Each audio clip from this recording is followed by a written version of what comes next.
Hello दोस्तों, स्वागत है आपका बीके स्टडीज़ के यूट्यूब चैनल में। देखिए, पिछले वीडियो में हमने मोनेरा पढ़ा, प्रोटिस्टा पढ़ा, तो आज हम पढ़ने वाले हैं तीसरा यानी कि कवक के बारे में। दोनों वीडियो में आपको अगर कवक को समझना है तो पीछे की वीडियो आपको देखनी पड़ेंगी। अभी चल रहा है हमारा सजीव जगत का वर्गीकरण, तो सजीव जगत के वर्गीकरण में आज हम पढ़ने वाले हैं कवक या फंगी। आइए शुरू करते हैं। Welcome to BK studies. देखिए, बीके स्टडीज़ प्लेटफॉर्म आपके लिए विभिन्न माध्यमों से तैयार है। अगर आपको वीडियो पसंद आता है तो चैनल को सब्सक्राइब जरूर करें, साथ ही बेल आइकन ज़रूर प्रेस करें ताकि आपको अगले वीडियो का नोटिफिकेशन मिल सके। और दोस्तों में शेयर करना ना भूलें और साथ ही वीडियो में लाइक ज़रूर करें।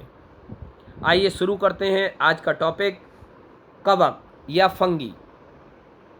यह वह संरचना है जिस पर कोशिका भित्ति तो पाई जाती है परंतु इनका पोषण विषमपोषी प्रकार का होता है। याद रखेंगे, यह वह संरचना है जिस पर कोशिका भित्ति तो पाई जाती है मगर इनका पोषण विषमपोषी प्रकार का होता है। यह हरे रंग के अलावा अन्य सभी रंगों के होते हैं। उदाहरण, मशरूम पेनिसिलियम। Mushroom Penicillium. देखिए, आप देख सकते हैं मशरूम की अगर आप छाया देखेंगे तो ये आएगा छत्रक। ये छत्रक के नीचे ये कहलाती हैं पटलिकाएँ। इस पे जो ये जिस पर आधार होता है उसे कहते हैं ब्रंत, और ब्रंत के नीचे जो लगे रहते हैं इन्हें कवक तंतु बोलते हैं, और इसके साइड में जो छोटे छोटे इन्हें कहते हैं हम नवजात मशरूम। क्या कहते हैं हम? नवजात मशरूम। ठीक है। अलग अलग क्षेत्रों में अलग अलग कलर के मशरूम पाए जाते हैं। अब बात करते हैं जगत फंजाई, फंजाई जगत के बारे में। तो देखें, गर्म तथा आर्द्र में ब्रेड के स्लाइसों यानी चपातियों, चमड़े की पेटियों आदि पर एक पाउडर जैसी परत जम जाया करती है। देखिए, आपने देखा होगा अगर ब्राउन ब्रेड को आप खाली छोड़ दें तो उस पर एक ग्रीन कलर की लेयर जम जाती है, वही फंगी होती है। या आपने देखा होगा चमड़े को अगर भीगा छोड़ दें कुछ समय के लिए और उसको अगर हम देखेंगे तो थोड़े दिन बाद उस पर एक ब्राउन और ग्रीन कलर की परत सी जम जाती है, तो वो कहलाती है फंगी। लॉन व फूलों की क्यारियों में कुकुरमुत्ता उगा जाना यानी कुकुरमुत्ता उगाते हैं, तो ये सब क्या है? ये सब कवक या फंजाई होते हैं। कवकों को पहले पौधों के रूप में वर्गीकृत किया गया था। याद रखें, कवकों को पहले रखा गया था पौधों के अंदर किया जाता था, लेकिन इनमें क्लोरोफिल नहीं पाया जाता। देखिए, क्लोरोफिल केवल हरे रंग के पौधों में पाया जाता है, क्योंकि ये हरे रंग के नहीं होते, इसमें इनलिए क्लोरोफिल नहीं पाया जाता। और क्लोरोफिल के लिए जो उत्तरदायी तत्व है वो है मैग्नीशियम। इनमें जड़, तना तथा पत्तियों का विभेदन नहीं हुआ था। अब इन्हें एक अलग जगत फंजाई में रखा जाता है। फंजाई के लक्षण, फंजाई बहुकोशिकीय यूकोरियोटिक है। बहुकोशिकीय यूकेरियोटिक है। फंजाई बारीक सूत्रों के रूप में पाए जाते हैं। इन सूत्रों को हाइफी कहते हैं, मगर ईस्ट एक कोशिकीय होता है। याद रखेंगे, क्वेश्चन इसीलिए आता है कि वैसे तो ये बहुकोशिकीय होते हैं, लेकिन ईस्ट के बारे में पूछा जाता है तो ईस्ट एक कोशिकीय होता है। कोशिका भित्ति काइटिन की बनी होती है। याद रखें, बहुत ही इंपॉर्टेंट क्वेश्चन है कि कोशिका भित्ति किसकी बनी होती है, तो कोशिका भित्ति काइटिन की बनी होती है। एक हाइफा पंटो अर्थात सेप्टा नामक विभाजकों द्वारा कोशिकाओं में विभाजित हो सकता है।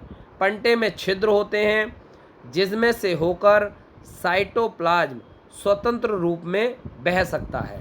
हाइफो के नेटवर्क बनाने वाले समूह को माइसीलियम, याद रखेंगे, हाइफो के नेटवर्क बनाने वाले समूह को माइसीलियम कहते हैं। माइसीलियम आधा स्तर पर जमीन पर फैले हो सकते हैं। माइसीलियम क्या होता है? जमीन पर फैले हो सकते हैं। इनमें क्लोरोफिल नहीं होता।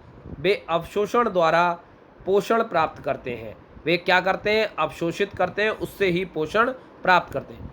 कवकों में जनन अलैंगिक यानी बीजाणुओं द्वारा और लैंगिक संयुग्मन द्वारा होता है। जगत फंजाई के विभिन्न वर्ग। कवक जाल के आकार की बीजाणु बनने तथा फलन काय के बनने की विधि को आधार मानकर फंजाई जगत को विभिन्न वर्गों में विभेद कर सकते हैं। तो पहला आता है फाइकोमाइसिटीज। पहले क्या आता है? फाइकोमाइसिटीज। तो याद रखें, फाइकोमाइसिटीज जलीय आवासों, गली सड़ी लकड़ी, नम तथा सीलन भरे स्थानों अथवा पौधों पर अविकल्पी परजीवी के रूप में पाए जाते हैं। कवक जाल अपघटीय या बहुकेंद्रीय होता है। अलैंगिक जनन चल बीजाणु तथा अचल बीजाणु द्वारा होता है। वे बीजाणु धानी में अंतःजातीय उत्पन्न होते हैं। दो युग्मकों के संलयन से युग्माणु बनते हैं। इन युग्मकों को आकार की एक जैसी अथवा भिन्न हो सकती है। इनके सामान्य उदाहरण म्यूकर, याद रखेंगे, बहुत ही जरूरी एग्जाम्पल, म्यूकर, राइजोपस और एल्ब्यूगो। एल्ब्यूगो क्या होता है? देखिए, एल्ब्यूगो के बारे में क्वेश्चन आया हुआ है कि एल्ब्यूगो क्या होता है। तो ये सरसों पर एक परजीवी पाया जाता है, परजीवी फंजाई फंगी है। आपने देखा होगा सरसों के ऊपर एक ब्राउन कलर का पाउडर टाइप का होता है, तो ये कहलाता है एल्ब्यूगो। क्या कहलाता है? एल्ब्यूगो। अगला आता है एस्कोमाइसिटीज। देखिए, पहला है फाइकोमाइसिटीज, दूसरा है एस्कोमाइसिटीज। देखिए, इसीलिए याद रखें, ये माई वर्ड आ रहा है, तो कवकों के अध्ययन को हम माइकोलॉजी कहते हैं। क्या कहते हैं? माइकोलॉजी। ठीक है। सामान्यतः थैली फंजाई भी कहते हैं। एस्कोमाइसिटीज एक कोशिकीय जैसे ईस्ट, सोकेरा मोइसीज अथवा बहुकोशिक जैसे पेनिसिलियम होती हैं।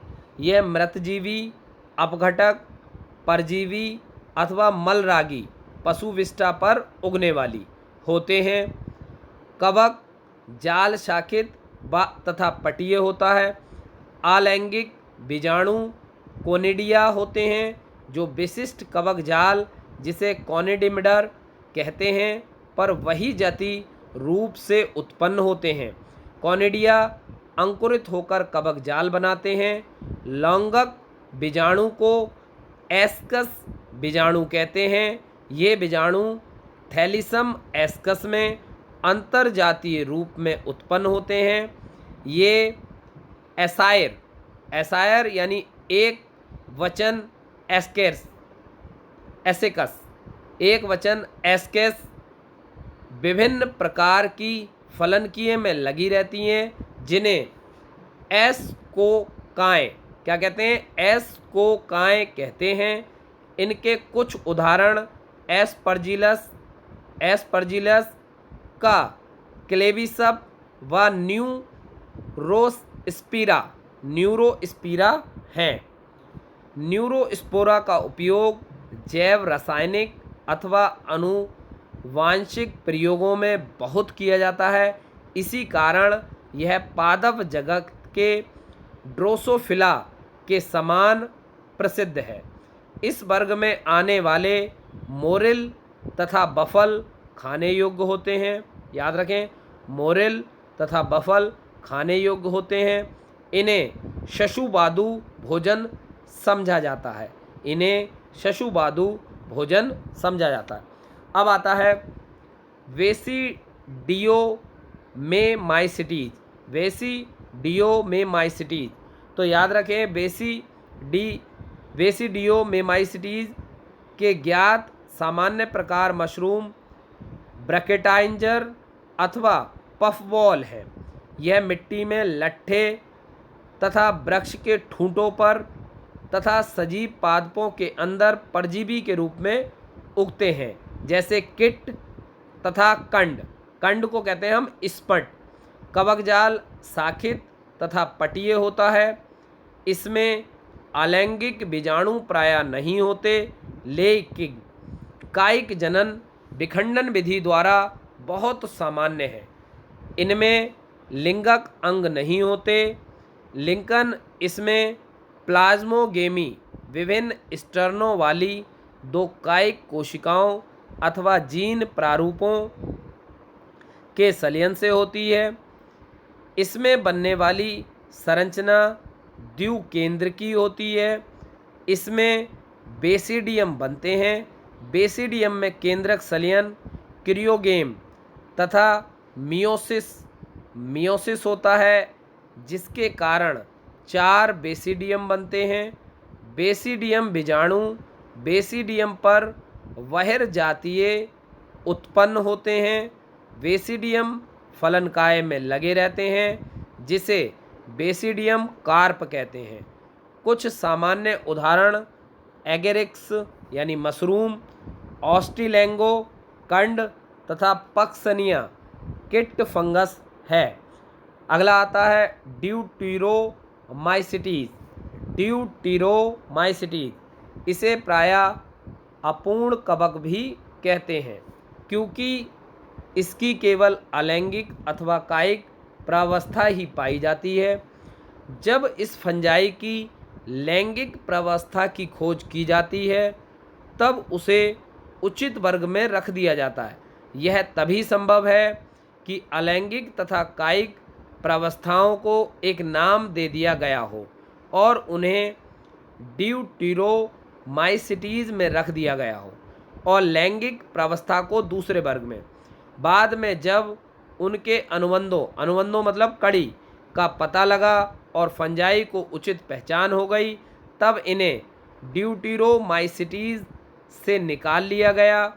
एक बार जब ड्यूटीरोमाइसिटीज के सदस्यों को उचित यानी लैंगिक प्रावस्था का पता लग जाए, तब इन्हें एस्कोमाइसिटीज और बेसिडियोमाइसिटीज में सम्मिलित कर लेते हैं।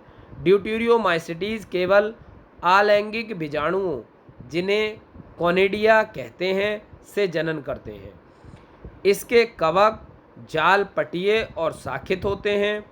इसके कुछ सदस्य मृतजीवी अथवा परजीवी होते हैं, लेकिन उनके अधिकांश सदस्य अपशिष्ट के अपघटक होते हैं, खनिज चक्रण में सहायता करते हैं।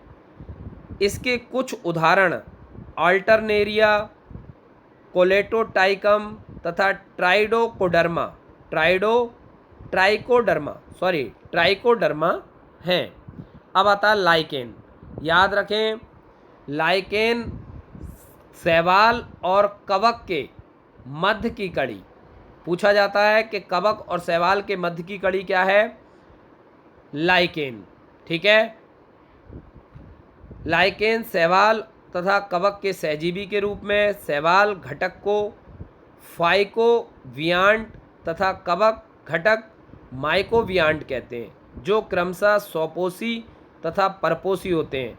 शैवाल कवक के लिए भोजन संश्लेषित करता है तथा कवक शैवाल के लिए आश्रय तथा खनिज जल का प्रबंध करता है। लाइकेन प्रदूषण के अच्छे संकेतक हैं। देखिए, ये प्रश्न पूछा गया है कि प्रदूषण के अच्छे संकेतक के रूप में किसे प्रयुक्त किया जाता है? लाइकेन। ये प्रदूषित क्षेत्रों में नहीं उगते। फंजाई का आर्थिक महत्व। देखिए, हानिकारक फंजाई कवक अनेक कृषि पौधों जैसे गन्ना, मक्का, अनाज, सब्जियों आदि पर कवकों द्वारा रोग उत्पन्न हो जाते हैं। तो पहला है पक्सिनिया ग्रेमिनिस। पक्सिनिया ग्रेमिनिस इसे कहते हैं गेहूं का रस्ट रोग। गेहूं का रस्ट रोग से गेहूं की पत्ती तथा तने पर भूरे रंग के चकत्ते बन जाते हैं। इसमें गेहूं की पैदावार कम हो जाती है तथा ये मानव द्वारा खाने योग्य नहीं रहता। अगला आता है राइजोपस ब्रेड मोल्ड। यह ब्रेड पर उगता है। कवकों से मनुष्य में अनेक रोग होते हैं, जैसे दाद, एथिलीट फुट आदि। जैसे मैंने कवकों से होने वाले रोग आपको पढ़ा रखे, आप प्लेलिस्ट में जाएंगे और कवकों से होने वाले रोगों के बारे में सर्च करेंगे, आपको मिल जाएगा। अब आते हैं लाभकारी कवक। कुछ मशरूम जैसे गुच्छी, एगेरिकस कैम्पेस्ट्रस खाए जाते हैं। ईस्टो को ब्रेड बियर, सोया सॉस, चीज़, पनीर तथा मदिरा के निर्माण में प्रयोग किया जाता है। याद रखें, ईस्टों का प्रयोग ब्रेड, बियर, सोया सॉस, चीज़, पनीर तथा मदिरा के निर्माण में किया जाता है। माइकोराइजा, माइकोराइजा कवक पौधों की जड़ों के साथ रहते हैं। इस प्रकार के सहचार्य से पौधों की जड़ों को पर्यावरण से खनिज प्राप्त होते हैं, जबकि कवक को पौधों से तैयार भोजन मिलता है। न्यूरोस्पोरा आनुवांशिक के क्षेत्र में प्रयोगों में इस्तेमाल किया जाता है। कवकों से अनेक एंटीबायोटिक प्राप्त होते हैं। पेनिसिलियम नाटेम से पेनिसिलियम प्राप्त होती है। इसके प्रतिजैविक प्रभाव की खोज 1927 में अलेक्जेंडर फ्लेमिंग द्वारा संयोगवश हुई थी। क्यों? क्योंकि ये किस पर पाया गया था? तो आप याद रखेंगे, दांतों की खुरचन। अब आता है कवक। महत्वपूर्ण तथ्य: कवक में पर्णहरित का अभाव होता है, अतः ये प्रकाश संश्लेषण नहीं होते। याद रखेंगे, पहले इन्हें पादप की श्रेणी में रखा गया था, जब इनमें हरा रंग नहीं पाया जाता, इसलिए क्या होता है ये अब कवक की श्रेणी में। इनकी कोशिका भित्ति सेलुलोज व काइटिन की बनी होती है। इनकी कोशिका भित्ति या तो सेलुलोज की बनी होगी या काइटिन की। इनका शरीर धागे के समान संरचनाओं से मिलकर बना होता है, जिन्हें कवक तंतु कहते हैं। जिन्हें क्या कहते हैं? कवक तंतु। कवक तंतु आपस में मिलकर कवक जाल का निर्माण करते हैं। कवक गर्म, नम, छायादार तथा कम प्रकाश वाले स्थानों में उगते हैं। पोषण के आधार पर कवक परजीवी या मृतोपजीवी होते हैं। कभी कभी कार्बोहाइड्रेट, प्रोटीन व ग्लाइकोजन भी पाया जाता है। कवक में कायिक जनक खंडन, विखंडन या मुलुकन द्वारा होता है। अलैंगिक जनन बीजाणु यानी कोनेडिया द्वारा होता है। अन्य महत्वपूर्ण तत्व: प्रोटोजोआ।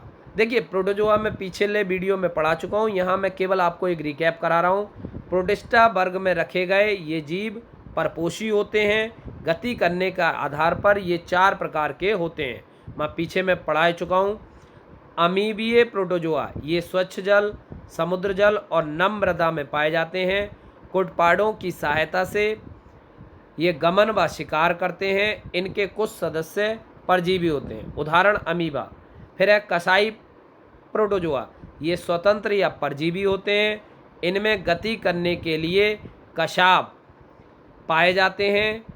इनके कुछ सदस्य निद्रालु रोग उत्पन्न करते हैं। निद्रालु रोग यानी निद्रा रोग, जिसे हम कहते हैं ट्रिप्नोसोमा। ट्रिप्नोसोमा से कौन सा रोग होता है? निद्रा रोग। फिर आता है यक्षमयी प्रोटोजोआ, ये जलीय व तीव्र गति करने वाले हैं। इनके शरीर पर हजारों की संख्या में यक्षमाएँ पाई जाती हैं, जिनकी सहायता से ये गति व भोजन प्राप्त करते हैं, जैसे कि पैरामीशियम। स्पोरोजोआ ये संक्रमणकारी प्रोटोजोआ होते हैं। इनके गमन के लिए कोई अक्ष नहीं होते। ये अपना जीवन चक्र कम से कम 2 परपोषियों में पूरा करते हैं। ये अधिकांशतः रोगजनक होते हैं, जैसे प्लाज्मोडियम, मलेरिया का परजीवी। मलेरिया का परजीवी का नाम क्या है? प्लाज्मोडियम। इस प्रकार आपने आज फंगी के बारे में पढ़ा। अगले वीडियो में हम पढ़ेंगे पादप जगत के बारे में। किसके बारे में? पादप जगत के। ये वीडियो आपको थर्सडे को मिलेगी, और मंडे को जो वीडियो आने वाली हैं उनमें आप पढ़ेंगे आंग्ल मैसूर राज्य के बारे में और आंग्ल मैसूर युद्धों के बारे में। साथ ही उसके साथ आपको मिलेंगी पॉलिटी में संघ और उसके राज्य क्षेत्र, और हिंदी में समास। तो इस बार मंडे बहुत ही रोचक रहने वाला है। इसी आशा के साथ कि आपको वीडियो पसंद आया होगा। तो मेरा क्वेश्चन है, कवक और शैवाल के मध्य की कड़ी को क्या कहते हैं? कवक और शैवाल के मध्य की कड़ी को क्या कहते हैं? दूसरा क्वेश्चन है, शैवालों के अध्ययन को क्या कहते हैं? तीसरा क्वेश्चन है, कवकों के अध्ययन को क्या कहते हैं? इन तीनों प्रश्नों का उत्तर आपको कमेंट बॉक्स में देना है, और साथ ही वीडियो कैसा लगा यह राय भी आप कमेंट बॉक्स में दे सकते हैं। आपका हमारे साथ बने रहने के लिए शुक्रिया, धन्यवाद। आपका दिन शुभ रहे।